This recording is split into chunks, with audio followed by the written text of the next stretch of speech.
लीजिए सुनिए, मुंशी प्रेमचंद के लिखे कथा संग्रह मानसरोवर 2 की कहानी मोटर के छींटे, मेरी यानी समीर गोस्वामी की आवाज में।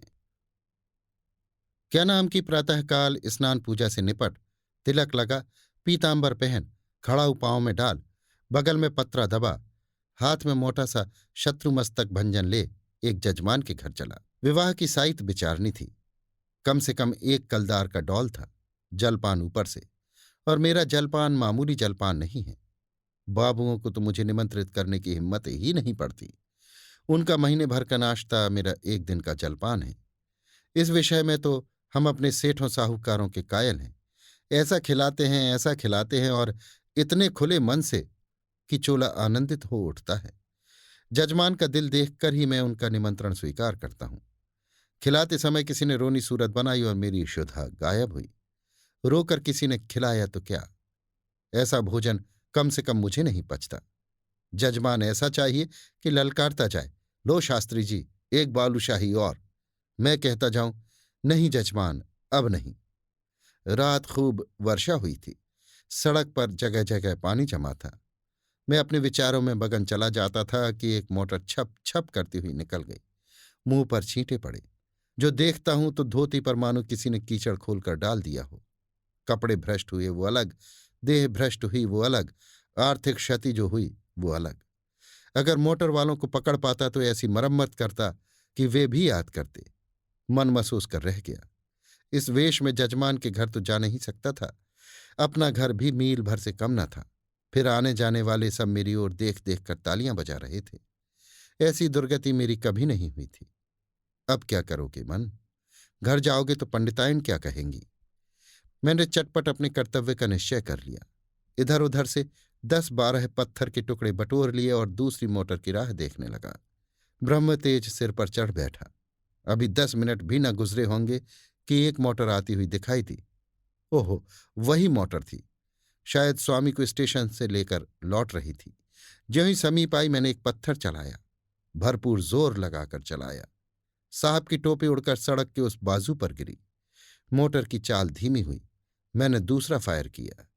खिड़की के शीशे चूर चूर हो गए और एक टुकड़ा साहब बहादुर के गाल में भी लगा। खून बहने लगा। मोटर रुकी और साहब उतरकर मेरी तरफ आए और घूंसा तान कर बोले, सुअर, हम तुमको पुलिस में देगा।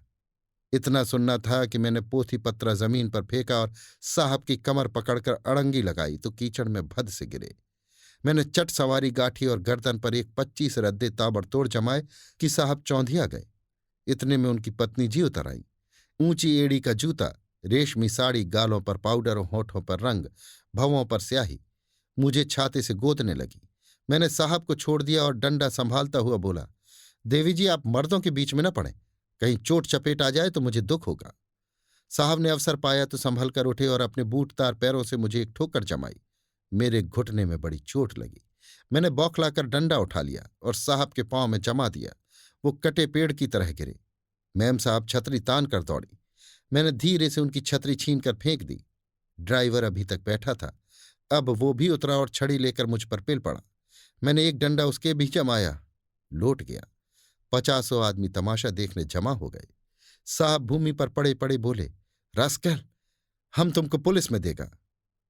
मैंने फिर डंडा संभाला और चाहता था कि खोपड़ी पर जमाऊं कि साहब ने हाथ छोड़कर कहा, नहीं नहीं बाबा, हम पुलिस में नहीं जाएगा, माफी दो। मैंने कहा, हाँ, पुलिस का नाम न लेना, नहीं तो यहीं खोपड़ी रंग दूंगा।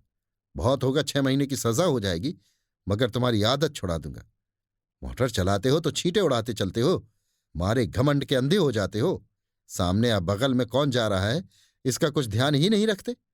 एक दर्शक ने आलोचना की, अरे महाराज, मोटर वाले जानबूझकर छींटे उड़ाते हैं और जब आदमी लथपथ हो जाता है तो सब उसका तमाशा देखते हैं और खूब हंसते हैं। आपने बड़ा अच्छा किया कि एक को ठीक कर दिया। मैंने साहब को ललकार कर कहा, सुनता है कुछ, जनता क्या कहती है?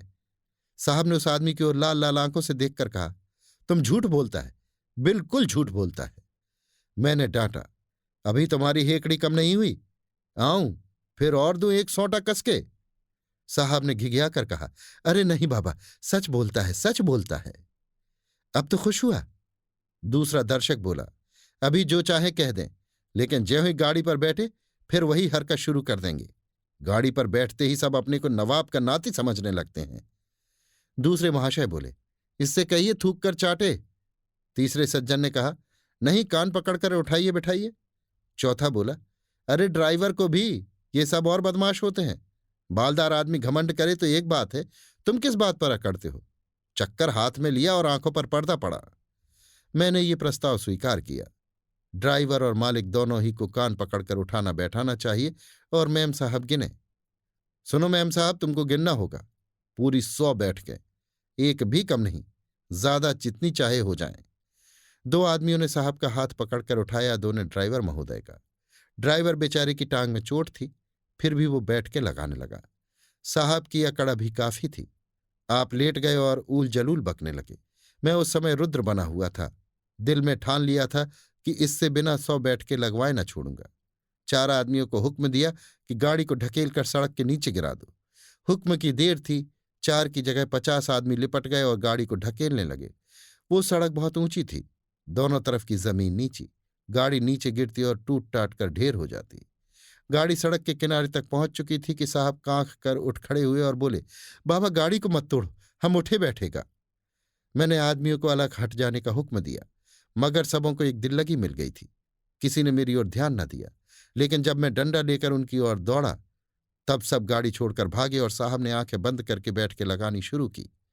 मैंने 10 बैठकों के बाद मेम साहब से पूछा, कितनी बैठकें हुई? मेम साहब ने रोब से जवाब दिया, हम नहीं गिनता।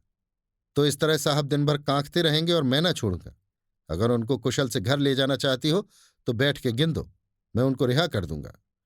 साहब ने देखा कि बिना दंड भोगे जान न बचेगी तो बैठ के लगाने लगे। 1 2 3 4 5। सहसा एक दूसरी मोटर आती दिखाई दी। साहब ने देखा और नाक रगड़कर बोले, पंडित जी आप मेरा बाप है, मुझ पर दया करो, अब हम कभी मोटर पर न बैठेगा।